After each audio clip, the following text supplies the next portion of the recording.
Hey everybody, how's it going? Thomas from Nature's Spirit, and today we're going to do a fly called the Thanksgiving Stone. It's, well, simply because it has turkey in it, but it's also known by a couple people I've tied it for as the headache stone because, well, we have a 4.6 millimeter tungsten bead, and we're also going to be wrapping lead on this thing, so it's going to be pretty heavy. So if you chuck this thing, make sure to duck. In this video, we're actually showcasing a new hook from Partridge. That is their curve long hook. I'm already liking this hook. It's their comparable to a 1760. It's got a nice longer bend to it, and I can actually get a bead around it pretty easily. So let's go ahead and get started. So first off, we've got the hook, we've got the bead. Again, it's a 4.6 millimeter tungsten. This is a metallic brown. And we're going to just start getting some lead out. I'm just going to take this and get started. 2, 3, 4, 5, 6, 7, 8, 10, 11, 12, 13, 14, 15, 16, 17, 18, 19, 20. This is a, usually with this I'm going to use a 0.2 or a 0.25, and because I ran out of 2.5, I'm using 2, but usually I do this with a 0.25. Okay, so we've got that in. Now because I've got my lead wire slid up into my bead, I'm going to start my thread behind the lead. Ooh, hiccups. And of course I didn't get my scissors out. What am I doing here? Should have all my tools ready, and I didn't. Shame on me. That's okay, I can showcase a natural mess. Really liking these razor scissors that they have. Okay, so I've got my thread started. I'm behind my wire. I'm going to wrap my wire up in wider wraps to try to go up on top, and then I'll come back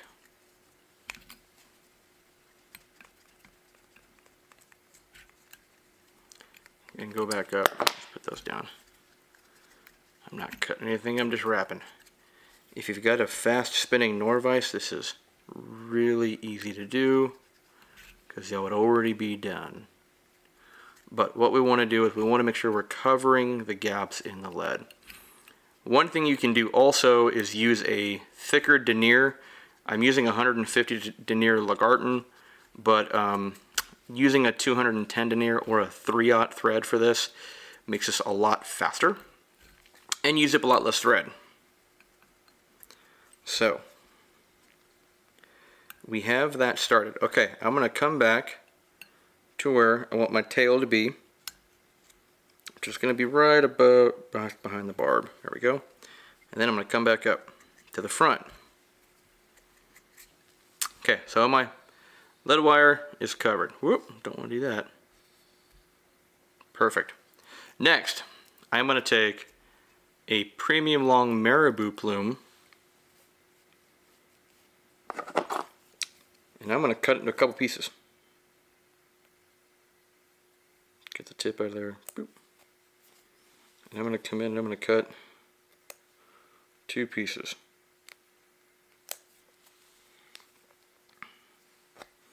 There, about like this. Now what I'm going to do is I'm going to turn my fly sideways so you can see this. I'm going to start up by the bead, do a couple wraps, I'm going to pull that down to the tips, just like that.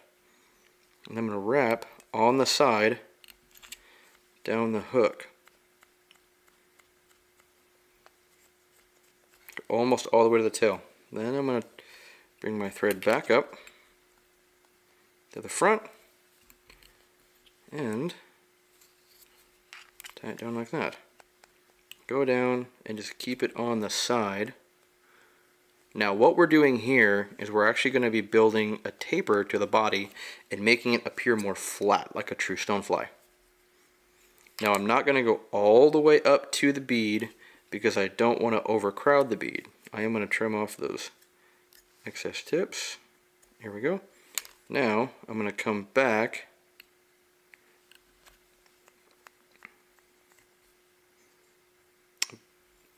a little more than halfway, just so I can build the taper in the main body.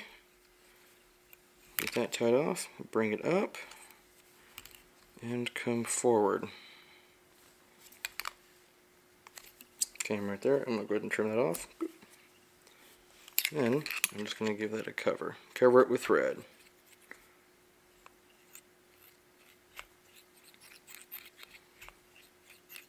You see I'm pulling my fingers back on the marabou as I do that because marabou has fluff. Even when you get into the base, it's got all these little fibers. By pulling my finger back, I'm actually pulling them down. I don't have to try and wrap it as tightly. I'm not using as much thread. And then we just go to the other side and repeat the process. Now when it gets like this, where you have one side shorter, one side longer, I'll peel one side off, because I did cut this a little longer, and do the same thing.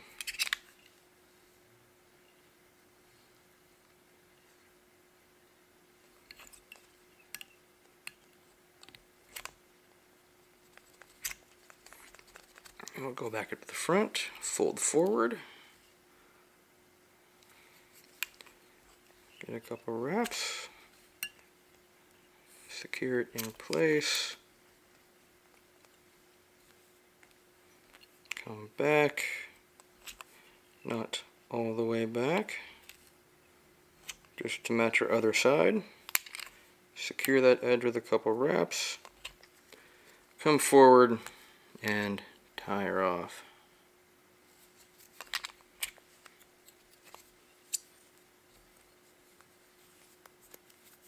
Give it a little twist, and voila.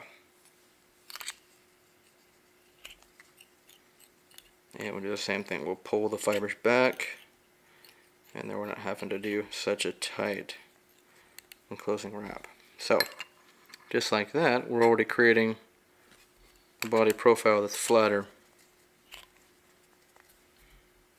And it's a pretty cheap and easy way to do it. Okay, so now we're back to the back end here. Next, we need this guy. Select Ozark Mottled Turkey Tails.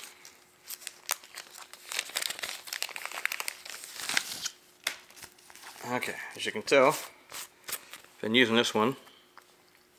So we're going to take a clump off this, about like that, maybe a little thicker. Here's a bigger one, and we're just going to trim that off. Okay. The reason I like this one, it makes it a simple pattern. You're not trying to do too much with it. So you're going to come in, you're going to measure length of your body. I'm going to come in on the side, boop, just like that.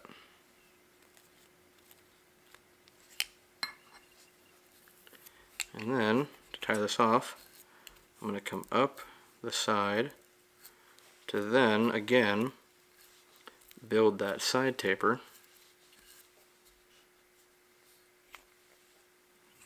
And we'll trim it off right there. And then we'll come back down and do the same. Now, I don't want this to be too much separated for mine. If you want to, when you do the tail, you can actually put a small ball of dubbing right there and then put your tail in, and that'll actually help separate the two pieces. And because I already measured it, I don't have to measure the body. I can just measure the same length as the other tail.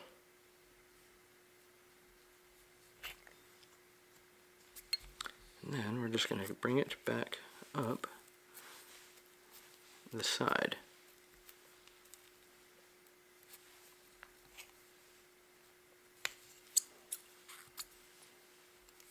There we go. And wrap our thread back down. And the reason I do it that way too is because, again, you're getting more angle by bringing material across the side of your fly. Next, we have wire. So I'm using Sibai's colored round wire. This is the 3 mil or 0.3. Really liking this stuff. Okay, let's get that off there. Boop. Always put your thumb on there so you don't unravel the whole thing. Pull off what you need or a little more depending on how many you're tying.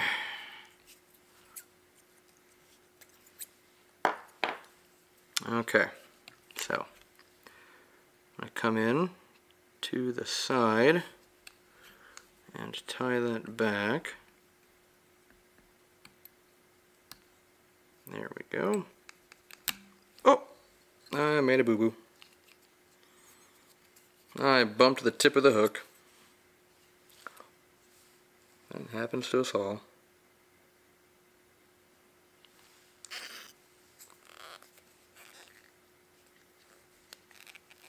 There we go. So since I did that, I'll grab that tag and 1, 2, 3, 4. Do that. I'll bring that tag forward. I love doing this if I snap my thread because it helps secure it. But showing people how to do it's always nice. So I never feel bad about snapping my thread. 2, 3, and then come back just like that. And you're also wrapping over thread that you've already wrapped. So there's no issues there. I just gotta remember to watch out for the tip of my hook. Okay. Bring that up here. Okay, so our stopping point is gonna be right in front of that first bump. Right up here. 2/3 marker. Okay. Next. Monster bush fir dubbing. Bigfoot brown. This is a new dubbing we've come up with. Well, it's not new to me, but it's a new one that we've released. It's a dubbing I've had in my commercial tying days in my own private stash for many years. I finally decided to release it to the public and let her go. This is majority goat hair with some flash, a couple other things. It twists down really nice and fine, but it's really designed for dubbing loops. But I really love it for this application. So we're going to dub this in. Boop. Give it a couple twists. Start. And I'll just take the base because I want this to be a little buggy. I'll make sure it's good and separated out. And then just start twisting from the base. That way the fibers catch and they're sticking out. Okay, and I'll wrap backwards to the base right there and then come back up. Need a little more.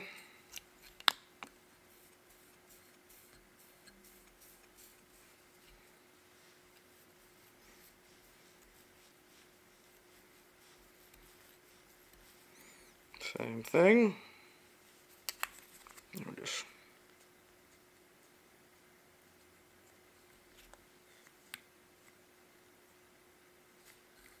there we go. It might be a little bushy up top, so I'm just going to do it like that. And voila. I'm going to take my wire and just cross wrap, so I'm going the opposite direction.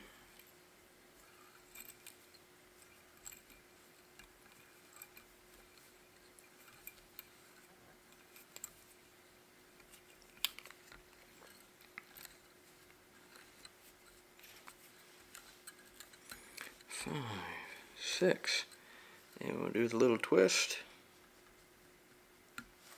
There we go. And that's set. Alright. So, we've got our tail, body, wires done. That's looking quite nice. You can see how it looks flatter. Okay, so we're going to take our turkey. Now this is going to be a 2-part. So I want a little thickness to it. That is not a big deal at all.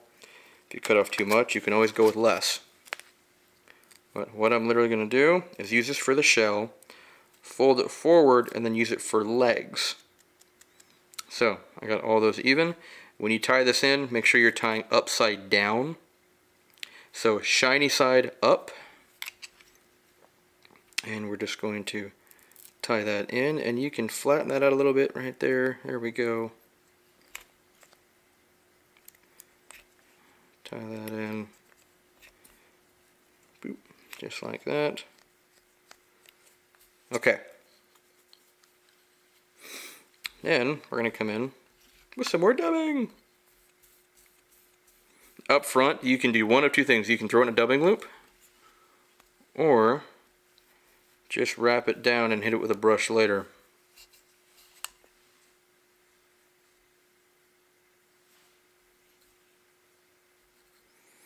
Okay, so we got my first segment. Throw a little bit more on there just because I can.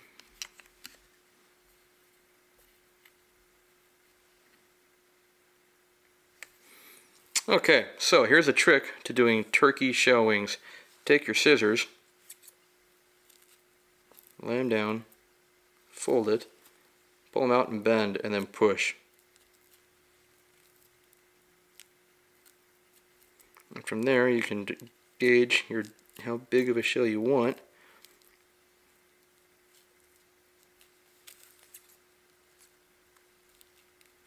Just by doing that. Here we go. Looks good to me.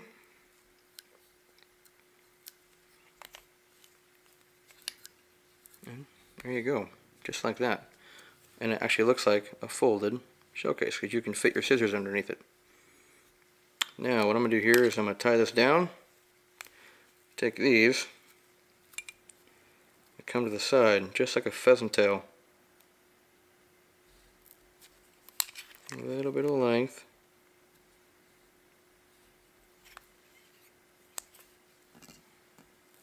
It's the same thing on both sides.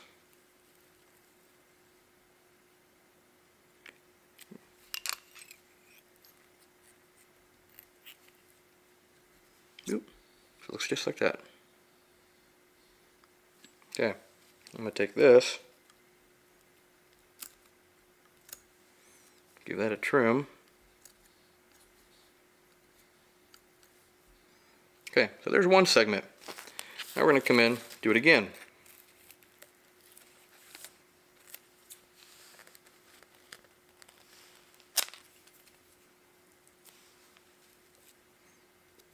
So make sure that it's even. Shiny side up. I missed a couple. We'll just we'll back it off and retie it in. Oh no, it's falling apart. Well, we'll just cut some more off instead of trying to align all that.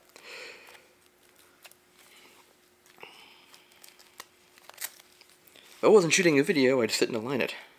But I'm shooting a video. And yeah, a little wasted material is not going to hurt me. Okay. So I'll make sure my ends are even. Boop, here we go. Go to tie them in. Make sure they're kind of flattened out. Like that. Bring my thread back, and I can come back on that a little bit just to make sure I'm not going to have much in the way of thread exposure.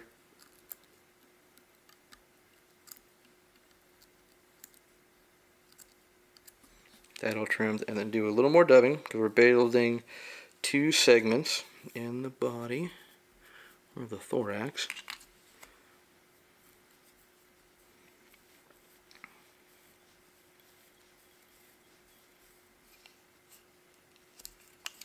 And we're just going to wrap that like so. Pull that back, bring my thread up front. And I'm going to leave that nice and buggy up front because it just looks good. And then same thing now, for this one, I'm actually going to gauge my length to come back over the back shell of the first one that we did. Oop, there we go.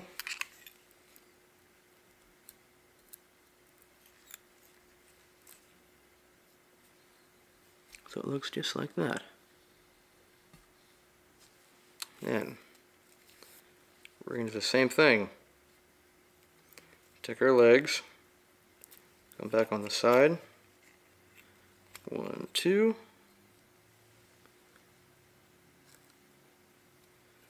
Do the same thing over here. 1, 2, and we'll just go 3, 4. Give all this a nice clean, trim as close as I can without cutting off the legs. Oop, there we go. Then I'm just going to tie it off right there. 1, 2, 3, 4.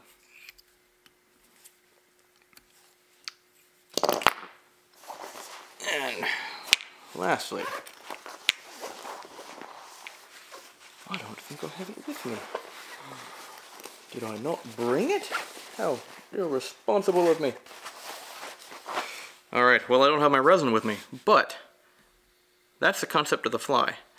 I usually don't coat these. I let them be themselves. They'll get chewed up a little bit. You can coat them if you want to, but I don't want to put that shine on the shell back from a resin. I want it to be in the body. So, that's it, guys. Alright, well stay tuned, and we will see you guys next week. Adios.